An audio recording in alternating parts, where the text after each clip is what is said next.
हरे कृष्णा, जय गौर हरि।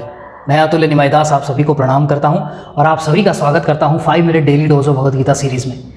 तो आज हम ले रहे हैं दूसरे अध्याय का 21वां श्लोक। तो इस श्लोक के अंदर आपको देखने को मिलेगा गुरुजी के द्वारा बताए गए बहुत ही इंटरेस्टिंग पॉइंट्स।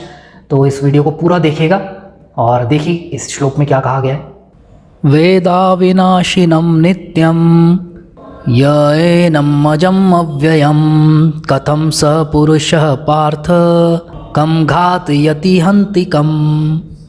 हे पार्थ, जो व्यक्ति यह जानता है कि आत्मा अविनाशी, अजन्मा, शाश्वत तथा अव्यय है, वह भला किसी को कैसे मार सकता है या मरवा सकता है। तो भगवान ने यहाँ 4 शब्दों का इस्तेमाल किया है। 4 आत्मा की 4 क्वालिटीज़ के बारे में बता रहे हैं। अविनाशी, अजन्मा, शाश्वत और अव्यय। तो गुरुजी समझाते हैं कि भगवान ये 4 क्वालिटीज़ का नाम क्यों ले रहे हैं, 4 कैरेक्टरिस्टिक्स का नाम क्यों ले रहे हैं आत्मा की, क्योंकि इन 4 चीज़ों से भगवान कंपेयर कर रहे हैं बॉडी को। शरीर में कितने प्रकार के चेंजेस आते हैं हमने पीछे पढ़ा है श्लोकों में, 6 प्रकार के। उन 6 प्रकार के जो चेंजेस हैं, जो रूपांतर, उन 6 प्रकार के रूपांतरों को भगवान इन 4 शब्दों से काट रहे हैं। तो पहला क्या आता है शरीर के अंदर कि वो जन्म लेता है, राइट। तो यहां भगवान ने क्या कह दिया, अजम, अजन्मा। ठीक है जी, पहले इसको काट दिया। फिर दूसरा पॉइंट आता है कुछ काल तक रहता है। कुछ काल तक रहता है, पहले जन्म लेता है फिर कुछ काल तक रहता है। तो कुछ काल तक रहने का मतलब कि फिर उसमें चेंज आता है। तो भगवान ने उसको किससे काटा, शाश्वत से। शाश्वत मतलब वो जैसा था वैसा है और वैसा ही रहेगा, तो उसको वहां काट दिया। तीसरा चेंज क्या आता है शरीर में, वो बढ़ता है। शरीर बढ़ता है ना, परंतु इसको भी किससे काटा, शाश्वत से। वो जैसा था वैसा है वैसा ही रहेगा। और तीसरा क्या है कि वो बढ़ता है शरीर, परंतु आत्मा तो क्या है, सनातन है, वो वैसे ही रहती है, नित्य, एकदम एटर्नल। चौथा चेंज क्या आता है शरीर में कि वो बच्चे पैदा करता है, बाय प्रोडक्ट्स। तो उसको किससे काटा, अजन्मा से। क्योंकि जब वो खुद ही जन्म नहीं लिया, क्योंकि जब आत्मा का खुद का जन्म नहीं हुआ तो वो और किसी को जन्म कैसे देगा, वो तो खुद ही अजन्मा है, तो किसी और को जन्म कहां से देगा। 5वां, ढलना शुरू होता है। ढलना शुरू हुआ, उसमें क्या हो रहा है, वो ढल रहा है, खत्म हो रहा है। तो अव्यय, अव्यय कह दिया। अव्यय का मतलब उसमें कोई विकार नहीं आता, उसमें कोई चेंज नहीं आता। और अंत में शरीर क्या होता है, मर जाता है। और तो भगवान ने क्या कह दिया, अविनाशी, कि वो उसका कभी विनाश नहीं होता। तो इन 4 शब्दों से भगवान ने उन 6 जो रूपांतर होते हैं शरीर के अंदर, जो 6 प्रकार के चेंजेस होते हैं, उनको भगवान ने काटा है कि आत्मा जो है वो शरीर से बिल्कुल पृथक है, बिल्कुल अलग है, वो दिव्य है, ये भौतिक है। भौतिक शरीर में ये चेंजेस आते हैं, परंतु आत्मा में ऐसा कोई चेंज नहीं आता। तो यहां भगवान क्या कह रहे हैं, देखिए, जो व्यक्ति यह जानता है, हे पार्थ, जो व्यक्ति यह जानता है कि आत्मा अविनाशी, अजन्मा, शाश्वत तथा अव्यय है, इसका मतलब उसको नॉलेज है। जिस व्यक्ति को इस बात की नॉलेज है, वह भला किसी को कैसे मार सकता है या मरवा सकता है। भगवान क्या कह रहे हैं कि इसमें 2 पॉइंट आते हैं। पहला पॉइंट यह है कि भगवान अपने बारे में बता रहे हैं कि जिसको यह ज्ञान होता है कि आत्मा में ये 4 चीजें होती है, वो कैसे ये सोच सकता है कि आत्मा मार सकता है या मरवा सकता है। तो बोला, मुझे ये नॉलेज है अच्छे से अर्जुन, हे पार्थ, मुझे ये अच्छे से नॉलेज है। क्योंकि पहले अध्याय में अर्जुन जी क्या कह रहे थे, भगवान अपन ऐसा करेंगे तो पाप लगेगा। अर्जुन जी ने भी कहीं भी ये नहीं कहा कि भगवान मुझे पाप लगेगा अगर मैं ऐसा करूंगा। तो वो बार बार क्या कह रहे थे, अगर हम ऐसा करेंगे तो हमें पाप लगेगा। मतलब वो अपने साथ भगवान को भी इन्वॉल्व कर रहे थे।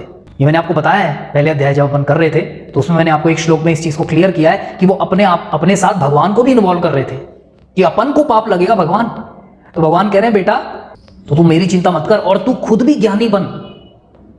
मुझे तो ज्ञान है, पर साथ में तू भी ज्ञानी बन और इस बात को समझ। तो यहां प्रभुपाद जी कह रहे हैं कि प्रत्येक वस्तु की समुचित उपयोगिता होती है कि जो ज्ञानी होता है वह जानता है कि किसी वस्तु का कहां और कैसे प्रयोग किया जाता है। कि जो ज्ञानी व्यक्ति होता है वो जानता है कि एक पर्टिकुलर चीज का किस तरीके से कहां पे बेस्ट यूज किया जा सकता है। जिसको तो वायलेंस समझ रहा है कि हम उनके प्रति हिंसा कर रहे हैं, वो हिंसा अधर्म को खत्म करने के लिए है। तो तू ये जो युद्ध कर रहा है, ये अधर्म को हराने के लिए कर रहा है, ये अधर्म को खत्म करने के लिए कर रहा है। और प्रभुपाद जी उदाहरण क्या दे रहे हैं, जैसे एक जज होता है, एक व्यक्ति मर्डर करके आया जज के सामने कोर्ट के अंदर, अब उस व्यक्ति ने मर्डर किया है, जज ने उसको फांसी की सजा दी। उसने मर्डर किया और जज ने इसको फांसी की सजा दी, जिससे वो भी मर गया। अब एक उस मर्डरर का मारना था और एक जज का उसको मरवाना था। क्या ये दोनों बराबर हैं? नहीं। उसको सजा मिली है, उसने गलत कार्य किया है, उसको सजा मिली है, तो वो सजा जो है, वो जो कार्य है वो पाप में कार्य नहीं है। पाप में कार्य कौन सा है? जो उसने किया था। उसने खून किया किसी का, उसने किसी को मारा, उसको पाप लगा, उसको सजा मिली, उसको जज ने सजा दी, तो जज की क्या हुई? वाहवाही हुई कि अरे वाह कितना बढ़िया जज है, देखो क्या फटाफट उसने उसको खून कर दिया, तो इसने उसको उठा के इसको सजा सुना दी। ऐसे ही प्रभुपाद जी उदाहरण देते हैं एक सोल्जर का, कि सोल्जर सरहद के ऊपर जब युद्ध लड़ता है तो इतने लोगों को मारता है, सैकड़ों लोगों को गोली से उड़ा देता है, परंतु उसको उसके लिए परमवीर चक्र मिलता है, मेडल्स मिलते हैं, मेडल्स। अरे यार किसी को मार दिया, उसको मेडल दे रहे हो? ऑब्वियस सी बात है, क्योंकि देश के लिए लड़ा है, देश के दुश्मनों के खिलाफ लड़ा है, इसलिए उसको मेडल मिला है। परंतु अगर वही सोल्जर अपने गांव में आकर और किसी पर्सनल लड़ाई उसकी हो जाए अपने आसपास के किसी व्यक्ति से, और उस पर्सनल लड़ाई के अंदर अगर उसका वो खून कर देता है, तो उसको मेडल नहीं मिलता, तो उसको सजा मिलती है। तो उसी तरीके से भगवान कह रहे हैं कि अरे मैं तुझे कह रहा हूं लड़ने के लिए, तू टेंशन मत ले पाप की। तो यहां प्रभुपाद जी कह रहे हैं अपने परपट में, इसी प्रकार जब कृष्ण युद्ध करने का आदेश देते हैं तो यह समझना चाहिए कि यह हिंसा परम न्याय के लिए है, और इस तरह अर्जुन को इस आदेश का पालन यह समझ के करना चाहिए कि कृष्ण के लिए किया गया युद्ध हिंसा नहीं है, क्योंकि मनुष्य या दूसरे शब्दों में आत्मा को मारा नहीं जा सकता, हिंसा नहीं है। प्रभुपाद जी उदाहरण दे रहे हैं कि अरे भाई, जब व्यक्ति का ओपन हार्ट सर्जरी होती है तो डॉक्टर क्या करता है? पूरे चाकू से उसका पूरा फाड़ देता है यहां से, और फिर उसको ऑपरेशन करता है। तो वो उसकी भलाई के लिए हो रहा है या उसको मारने के लिए हो रहा है? उसकी भलाई के लिए हो रहा है। डॉक्टर भलाई के लिए वो काट रहा है उसके शरीर को। तो तुम भी अर्जुन भलाई के लिए कर रहे हो, क्योंकि ऐसे अधर्मियों का जीवित रहना एक्चुअली बहुत गलत है। क्योंकि गुरुजी बता रहे हैं अपने लेक्चर के अंदर, उन्होंने बताई ये चीज, इस तरीके से जब अधर्मियों को मारा जाता है तो 4 लोगों को बड़ा बेनिफिट होता है, बड़ा सुकून मिलता है। पहले कौन है? पृथ्वी माता।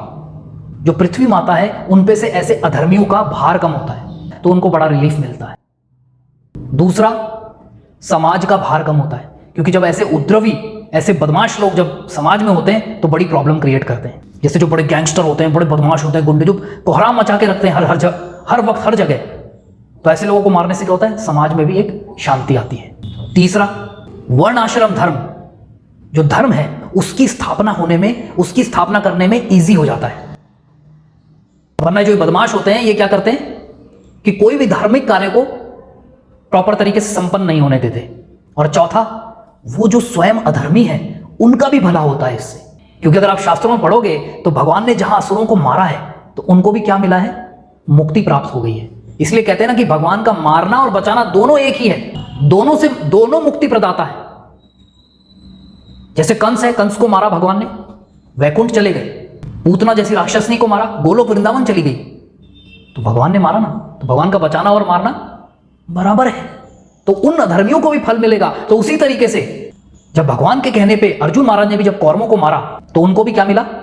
स्वर्ग की प्राप्ति हुई। तो यही कह के मैं विराम लूंगा, कल मिलेंगे अगले श्लोक के साथ। और आप सभी का बहुत बहुत धन्यवाद कि आप इन वीडियोस को ज़्यादा से ज़्यादा सुन रहे हैं, आगे शेयर कर रहे हैं। यूट्यूब चैनल को सब्सक्राइब कर लीजिए अगर आपने नहीं किया अभी तक, बेल आइकन दबा दीजिए, फेसबुक पेज को लाइक कर दीजिए, और 14 घंटे का अगर आपने अभी तक नहीं सुना है तो प्लीज़ उसे सुन लीजिए। givegita.com/गीता ऑडियो पे जाके, लिंक आपको डिस्क्रिप्शन में मिल जाएगा। आप सभी का बहुत बहुत धन्यवाद। हरे कृष्णा, जय गौर हरि।